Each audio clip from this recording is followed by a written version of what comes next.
Now, another painting that's very interesting that's at Harvard is, yes, it's in a Himalayan style. It's HAR number 83827, but it's actually out of Beijing, China in the 17th century and most likely belongs to the paintings that were created by the Qianlong Emperor for the Chungde imitation copy of the Potala Palace from Lhasa.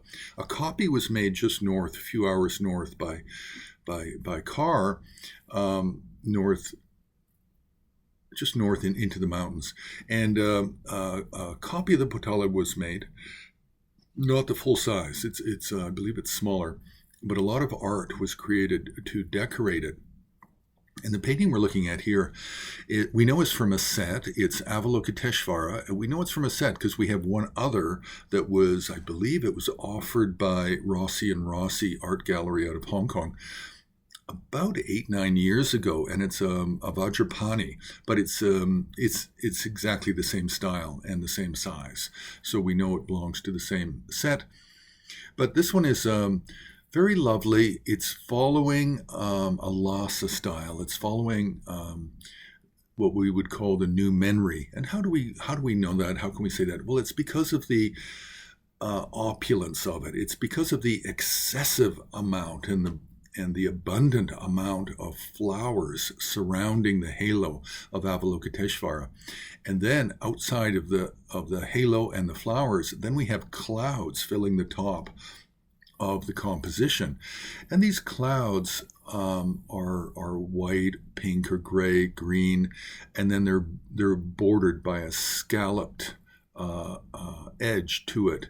And this is a very popular, and we first see this really with Choying Gyatso in the 17th century in Lhasa, and also with the creation of the murals of the Potala Palace at that time. Now the parasol above, this is really a Chinese convention, but of course it was borrowed by Kensei Chenmo, and we find a lot of these parasols, canopies above. We find that in the art of Kinri, painting style of Kensei Chenmo.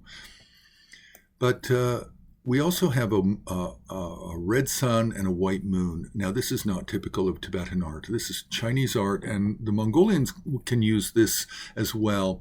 Tibetans will usually do a yellow sun, not a red sun, and when they do a moon, they do a crescent moon, and then they do the Big Dipper, so that they're doing 3, 4, 5, 6, 7 stars to represent the spoon, the dipper part of that constellation from, I believe it's from, is it Orion? I'm not sure, actually. If we go lower down, we do have some landscape, but the landscape also has lots of elements to it. In front, it has six flower blossoms with the offering of the 5 senses. And then it has lots of also lower clouds on either side of the throne. And then we have this blue, green, brown kind of rock, which of course is Chinese in origin, but we find it incorporated into Tibetan painting really in the 15th century as we really first see it. And that's kind of it. Now, the question also might come up is, why do we know that it's Avalokiteshvara? Well, we know it's Avalokiteshvara by the posture, but also because of the antelope skin draped across his proper left shoulder. That's really it, along with the small white blossom that he's holding in his outstretched right hand, which is across his knee. Lovely painting. Very interesting development of Tibetan style, because this is Tibetan style painting, and this is Qianlong's his atelier of artists. This is their interpretation of 18th century Buddhist Tibetan art.